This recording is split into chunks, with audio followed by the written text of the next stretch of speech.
नमस्कार रसिक श्रोते हो. मी मृदुल निवसरकर. कथा सुरंग या माझ्या यूट्यूब चॅनलमध्ये तुमचं स्वागत असो. या यूट्यूब चॅनलद्वारे मी काही ऐतिहासिक, पौराणिक आणि मनोरंजक गोष्टी सांगत असते. गोष्टी ऐकायला तर सगळ्यांनाच आवडतात. त्यामुळे माझा चॅनल तुम्ही नक्की सबस्क्राईब करा. गोष्ट ऐकली की लाईक करायला विसरू नका. आणि हो, बेल आयकॉनवर क्लिक केलं की मी नवीन अपलोड केलेल्या गोष्टीचं तुम्हाला नोटिफिकेशन मिळेल.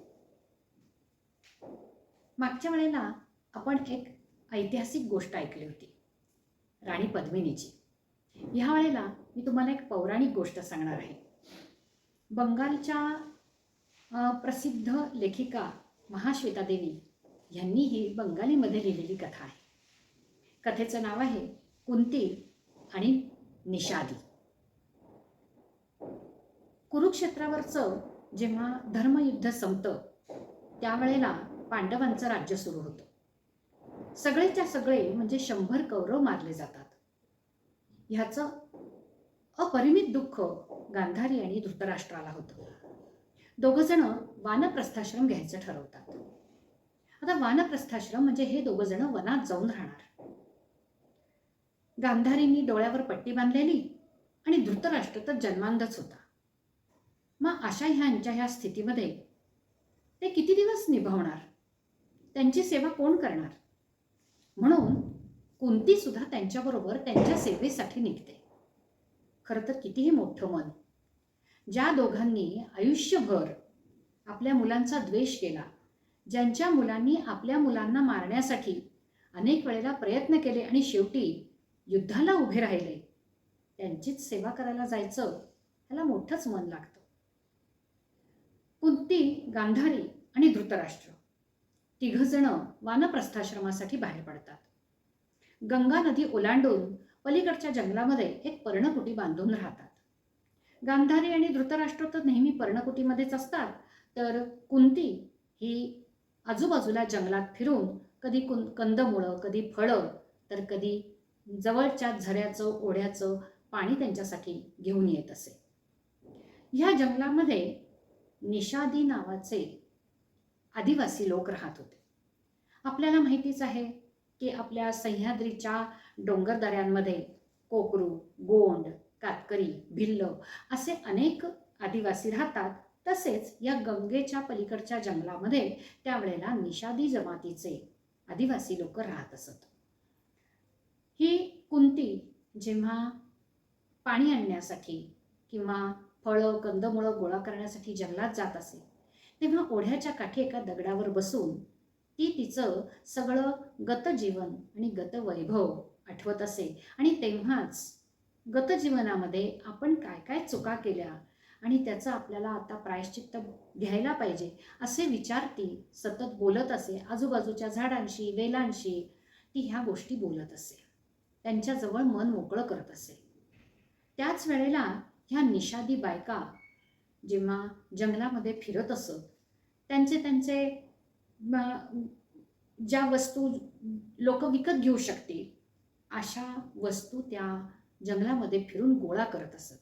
लाख, राळ, मध, डिंक, चंदनाची लाकडं, जनावरांच्या कातडी, जसं हरणाचं कातडं, वाघाचं कातडं, त्याच्यानंतर अस्वलाची नखं, हत्तीदंत म्हणजेच हस्तिदंत, काही औषधी वनस्पती, काही मुळ्या, हे सगळं गोळा करून त्या निषादी बायका आणि पुरुष जवळपासच्या शहरांमध्ये नेऊन विकत असत.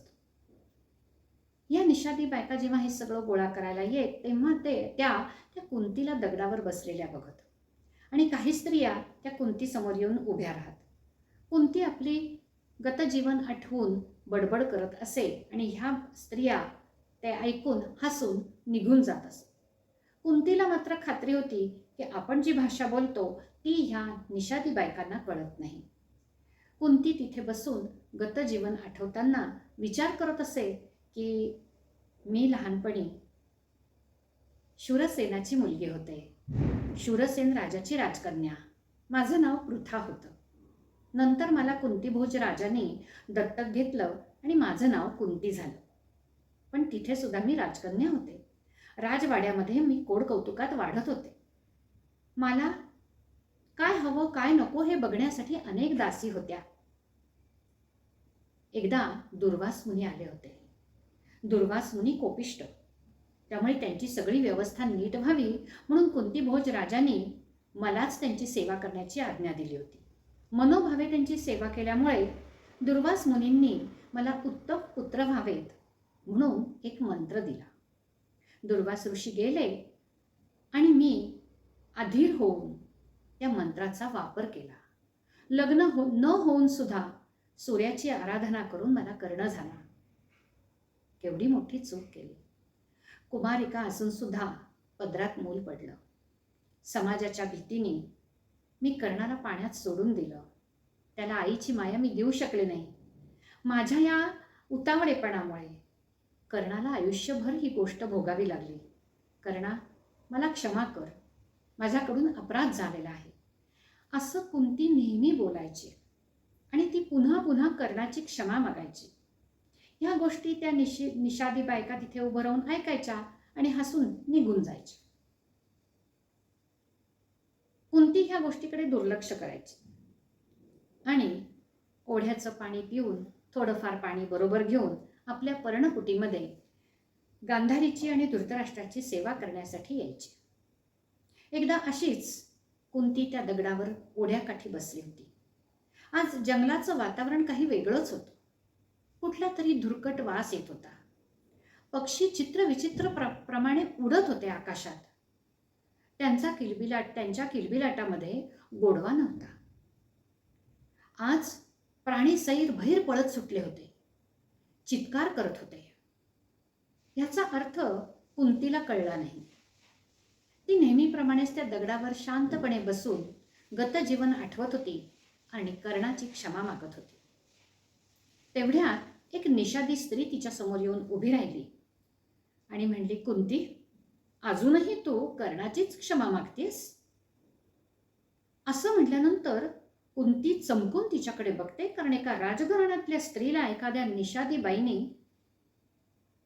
एकेरी नावाने हाक मारावी ह्याचं तर तिला आश्चर्य वाटतच होतं. आणि बरोबरीने तिला असं वाटलं, अरे, हिला माझी भाषा बोलता येते. आणि ह्या दोन्ही गोष्टी तिने त्या निषादी बाईला बोलून दाखवल्या. ती निषादी स्त्री म्हणाली की हे जे जंगलातलं जे सगळं सामान आहे ते विकायला आम्ही आजूबाजूच्या शहरात जातो, त्यामुळे मला तुमची भाषा येते.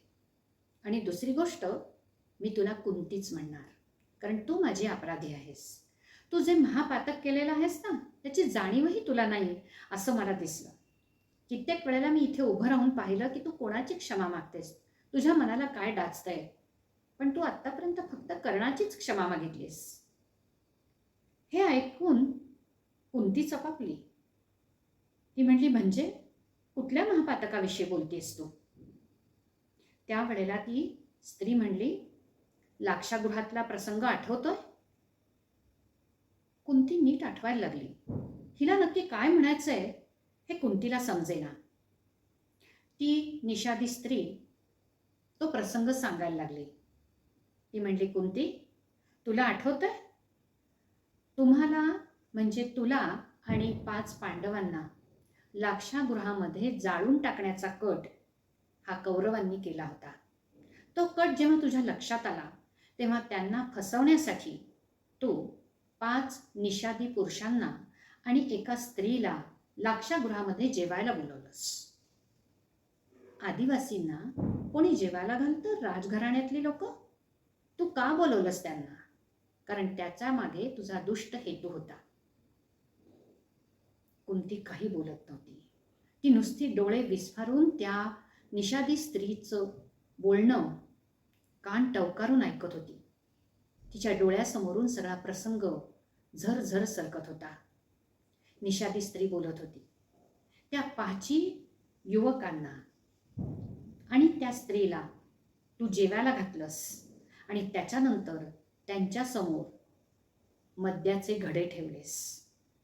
तुला माहित होतं निषादी जमातीला मद्य खूप आवडतं. जेवणानंतर मद्य देण्याचं कारणच काय होतं? तू मद्य दिलंस. एवढं मद्य पाहून या सगळ्यांच्या तोंडाला पाणी सुटलं आणि त्यांनी ते मद्य प्राशन केलं. पण मद्य संपवलं त्यावेळेला त्या गुंगीमध्ये ते तिथेच झोपून गेले आणि तुला तेच हवं होतं. ते 5 युवक आणि ती स्त्री तिथे झोपल्यानंतर तुम्ही 5 पांडवांनी आणि तू त्या लाक्षागृहात पलायन केलं. हे पलायन करायच्या आधीच तुम्ही लाक्षागृहाच्या बाहेर पडल्यावर लाक्षागृहाला आग लावून दिलीत. त्या लाक्षागृहाच्या आगीमध्ये हे 6 जण भस्मसात झाले आणि सगळ्यांना वाटलं की 5 पांडव आणि कुंती हे जळून मेली. ती स्त्री म्हणजे माझी सासू होती आणि त्या 5 युवकांपैकी जो सगळ्यात मोठा होता तो माझा पती होता.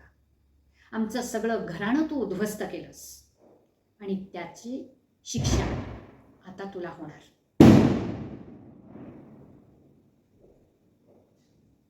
कुंतीचा चेहरा खरकन उतरला. ती म्हणली, म्हणजे? ती निषादी स्त्री म्हणली की आता ह्या जंगलामध्ये दावानल लागलाय. कुंती म्हणली, दावानल म्हणजे?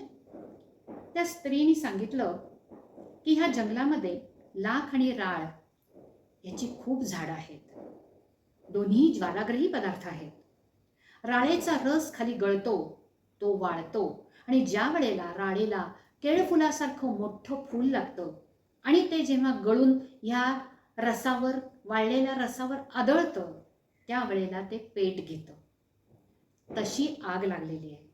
दावानल म्हणजे वणवा. जंगलातले कितीतरी वृक्ष हे वाळलेले आहेत. लाख आणि राळ याचे वृक्ष तर पटकन पेट घेतात, म्हणून हे सगळे पक्षी आणि प्राणी पळतायत. आम्ही तर आदिवासी ह्याच्या नुसत्या वासावरनं ओळखतो की आता वणवा लागलाय. सगळे आदिवासी पळत सुटलेत, सगळे निषादी लोक पळत सुटलेत. कुठे? डोंगराच्या तळाशी एका मोठ्या पाण्याच्या तळ्यामध्ये एक बेट आहे. त्या बेटावर जाऊन आम्ही राहणार. सगळं जंगल जळून खाक होईल, पुन्हा पाऊस पडेल आणि आमचं नवीन जीवन सुरू होईल.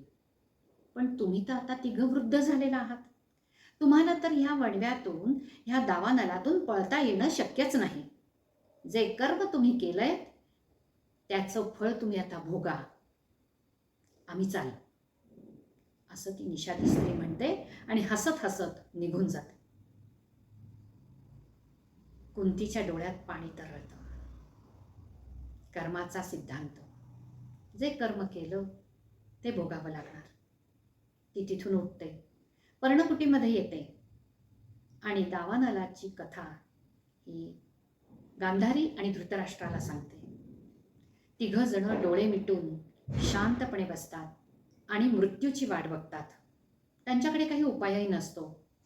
थोड्याच वेळात पर्णकुटीला आगीने वेढलं जातं आणि 3ही आगीमध्ये भस्मसात होतात.